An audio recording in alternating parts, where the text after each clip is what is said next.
First കഴിക്കാൻ. ഓ അത് കുഴപ്പമില്ല, ആൻറ്റി പൊക്കോ, ഞാനിവിടെ ഇരുന്നോളാം. അപ്പം ആശാൻ എണീറ്റിട്ടുണ്ട്. വീട്ടിൽ പത്രമിടുന്ന ഞാൻ ഇന്ന് നേരത്തെ എണീറ്റതങ്ങ് പൊക്കി. ഇങ്ങോട്ട് വരാൻ വല്ല കാരണവും വേണ്ടേ? പത്രത്തിന്റെ ഫസ്റ്റ് പേജ് മാത്രം വായിക്കുന്ന ഞാൻ ഇന്ന് ആ പത്രം മുഴുവനിരുന്ന് തിന്നു. ഒരു കാര്യമില്ല, അങ്ങേരുടെ പൊട്ടി പോലും കാണുന്നില്ല. ഇനി ഞാൻ വരുന്നെങ്ങാനും മണത്തറിഞ്ഞോ? പോലീസ് നായക്ക് മണം പിടിക്കുക ഇയാളായിരിക്കോ പോകുന്നുണ്ടാവുക? ആരോ സ്റ്റെപ്പ് ഇറങ്ങുന്ന സൗണ്ട് കേട്ടപ്പോഴേ ഞാൻ വീണ്ടും പത്രം തിന്നാൻ തുടങ്ങി. ആള് നമ്മുടെ പൂജാരി തന്നെയാണെന്ന് ഞാൻ ഇടം കണ്ടിട്ട് നോക്കി ഉറപ്പുവരുത്തി. പിന്നെ ഞാനൊന്നും അറിഞ്ഞില്ല രാമനാരായണ എന്നും പറഞ്ഞങ്ങിരുന്നു. എന്നെ കണ്ടതും പുള്ളിക്കാരൻ തിരിഞ്ഞോടുന്ന് ഞാൻ കൺകോണിലൂടെ കണ്ടു. പാവം, ഒരു ഗതികേട്. 10 മിനിറ്റ് കഴിഞ്ഞും പുള്ളി ഇറങ്ങി വരുന്നൊന്നും കാണുന്നില്ല. ഇനി അതുവഴി ഇങ്ങനെ ഇറങ്ങി ഓടിയോ? അപ്പോഴേക്കും അമ്മ അടുക്കളയിൽ നിന്ന് വന്ന് ഹാജർ വെച്ചു. ഇനി ഇവിടെ നിന്നാൽ ശരിയാവൂല. ഞാൻ മെല്ലെ പോവാനൊരുങ്ങി. സുമാൻറ്റി, എന്നാ ഞാൻ പോയി. നീ പോവാണോ മോളെ? ആ, കോളേജിൽ പോകാൻ സമയമായി. ഭക്ഷണം കഴിച്ചിട്ട് പോവാടി. വേണ്ട, ഞാൻ കഴിച്ചു. ആ, എന്നാ മോള് പോയി വാ.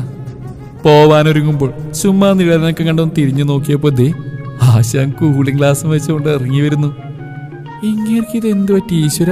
ആന്റിയും ഞെട്ടിത്തരിച്ച് നിൽക്കുവാണ്. ഇതെന്താടാ പുതിയ പരിഷ്കാരമൊക്കെ? അത് കണ്ണിലൊരു കരട് പോയി. കണ്ണ് പഴുത്ത് ചീഞ്ഞിരിക്കുകയാണ്, ഗ്ലാസ് മാറ്റിയാൽ. എന്നെ നോക്കിയാണ് പറച്ചില്. എന്നിട്ട് ആ കഴുകിക്കളയ ഗ്ലാസും വെച്ചുകൊണ്ട് നടക്കുവാണോ? നിനക്ക് എന്താ ചെക്ക, ഭ്രാന്താണോ? കഴുകി, പക്ഷെ പോകുന്നില്ല. നീ ആ ഗ്ലാസ് ഒന്ന് ഊരി, ഞാനൊന്ന് നോക്കട്ടെ. ഈ അമ്മക്ക് ഇതെന്താ, വല്ലതും തിന്നാ? എനിക്ക് പോകാൻ ടൈമായി. അല്ലടാ, ആ കരടും വെച്ചോണ്ടിരുന്ന നിന്റെ കണ്ണിന് വല്ല ഇൻഫെക്ഷനും വരും. അത് ഞാൻ നോക്കിക്കോളാം. ഇപ്പൊ എനിക്ക് വല്ലതും തിന്നാ? ഇതൊരു വൃത്തികെട്ട കരടാ. ഇന്നലെ രാവിലെ എങ്ങാണ്ട് പോയതാ. കഴുകിയിട്ടൊന്നും അങ്ങോട്ട് പോകുന്നില്ല. അള്ളി പിടിച്ചിരിക്കുക. ശാപം. കാണിച്ചിരടാ. കരടാണെങ്കിൽ കുറച്ച് എണ്ണ ഒഴിച്ചാൽ മതി. നല്ലെണ്ണയോ കടുകെണ്ണയോ കടലെണ്ണയോ ഏതെണ്ണയാലും കുഴപ്പമില്ല. അല്ല പിന്നെ നാട്ടിലെ മികച്ച നാളികേരങ്ങളിൽ നിന്നും തയ്യാറാക്കുന്ന 100% പ്യൂർ കൊക്കോനട്ട് വെളിച്ചെണ്ണ. അങ്ങേരെന്നെ കലിപ്പിച്ച നോക്കി. ഈ കുട്ടി പിശാചെന്താ ഇവിടെ? അവള് പത്രം വായിക്കാൻ വന്നാടാ. എന്നാ ഞാൻ പോയി ആന്റി. ആ, മോള് പോയി വാ. അങ്ങേര് വേറെന്തെങ്കിലും പറയുന്നതിന് മുമ്പ് ഞാൻ സ്കൂട്ടായി. വൈകുന്നേരം വരുമ്പോഴും ഗ്ലാസും വെച്ചുകൊണ്ടാണ് വന്നത്. പിന്നെ കുറച്ചു ദിവസത്തേക്ക് അങ്ങനെ തന്നെയായിരുന്നു. ഇത് കുളിക്കുമ്പോഴെങ്കിലും ഊരുന്നുണ്ടോ എന്തോ. പിന്നെ ക്ലാസ്സൊക്കെ ഉള്ളതുകൊണ്ട് ആന്റിയുടെ വീട്ടിലേക്ക് പോയതേയില്ല.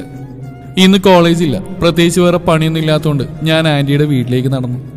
ഉച്ചയായതുകൊണ്ട് അങ്ങേരെ അവിടെ ഉണ്ടാവില്ല. ഒരു ബുക്ക് എടുത്ത് പോരാം, വെറുതെ ഇരുന്നിട്ട് ബോറടിക്കുന്നു. ആന്റി, ആ കുറേ ദിവസമായാലും നിന്നെ ഇങ്ങോട്ടൊക്കെ കണ്ടിട്ട്. ക്ലാസ് ഉണ്ടായിരുന്നു ആന്റി. ഞങ്ങൾ കുറേ നേരം കത്തിവെച്ചിരുന്നു. പിന്നെ ഞാൻ മെല്ലെ ആന്റിയോട് പറഞ്ഞിട്ട് മുകളിലേക്ക് കയറി. എൻ്റെ അമ്മോ, ആ യൂണിഫോം അവിടെ ഇരിപ്പുണ്ട്. ഞാൻ ആ ഭാഗത്തേക്കേ പോയില്ല. ഒരു ഷെൽഫ് നിറയെ ബുക്കാണ്. ഈ കാട്ടുപോത്തിന്റെ ഉള്ളിലൊരു വായനക്കാരനൊക്കെ ഉണ്ടോ?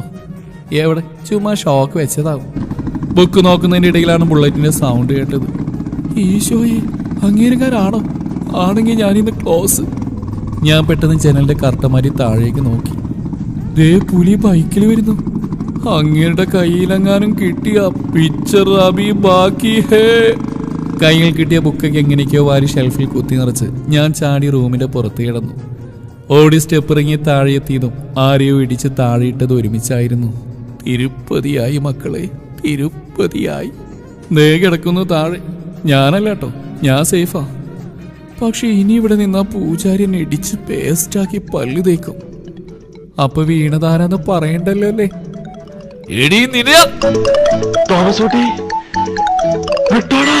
പിന്നെ ഒരു ഓട്ടായിരുന്നു. മാരത്തോണ്ട് പോലും ആൾക്കാർ ഇങ്ങനെ ഓടൂല. കാരണം ഇത് ജീവൻ മരണ പോരാട്ടാ. ഇപ്പൊ ഓടിയില്ലെങ്കിൽ പിന്നെ ഞാൻ ജീവിതത്തിൽ ഓടേണ്ടി വരികയില്ല. പിന്നെ 2 ദിവസം ഞാൻ ആ വീടിന്റെ നിഴലിൽ പോലും ചവിട്ടാൻ പോയില്ല. അടി അലർജി ആയതുകൊണ്ടാണ്, അല്ലാതെ പേടിച്ചിട്ടൊന്നല്ല. ഈ അമ്മക്കൊന്നും തീരെ ഉത്തരവാദിത്തമില്ല. എന്നെ ടൈമിന് വിളിച്ചിരുന്ന ഞാനിപ്പോ കിടന്നിങ്ങനെ ഓടേണ്ടി വരും. ഇനി ആ മിസ്സിന്റെ വായിലിരിക്കുന്ന മുഴുവൻ ഞാൻ കേൾക്കേണ്ടി വരും. അശ്വതി പോയി കാണും. ഇനി ജയ്ഹിന്ദാണുള്ളു. ആ 10 മിനിറ്റ് കഴിഞ്ഞ് വരും. അതിനു മുമ്പ് അവിടെ എത്തണം. പെട്ടെന്നാണ് ആരോ എൻ്റെ കയ്യിൽ കയറി പിടിച്ച്. ആരാന്ന് കാണാൻ വയ്യ. കാരണം കൈ പുറകോട്ട് ഒടിച്ച് പിടിച്ച് വെച്ചിരിക്കുകയാണ്. ഞാൻ അലറാൻ തുടങ്ങിയപ്പോഴേക്കും എൻ്റെ വാകേറി പൊത്തി. ഒച്ച വെച്ച കൊന്നോളയും പുലേ. ഹാവു, ഇപ്പോഴാ ആശ്വാസമായത്. ഇത് നമ്മുടെ പൂജാരിയാണ്. ഞാൻ വെറുതെ ടെൻഷൻ അടിച്ച്. കൈ വേദനിക്കുന്ന മനുഷ്യ വിട്ട്. ആ, കുറച്ച് വേദനിക്കട്ടെ. എന്നെ ഇടിച്ചു തള്ളിയിട്ടപ്പോ എനിക്കും വേദനിച്ചിരുന്നു. അത് ഞാൻ അറിയാതെ പറ്റിപ്പോയതല്ലേ.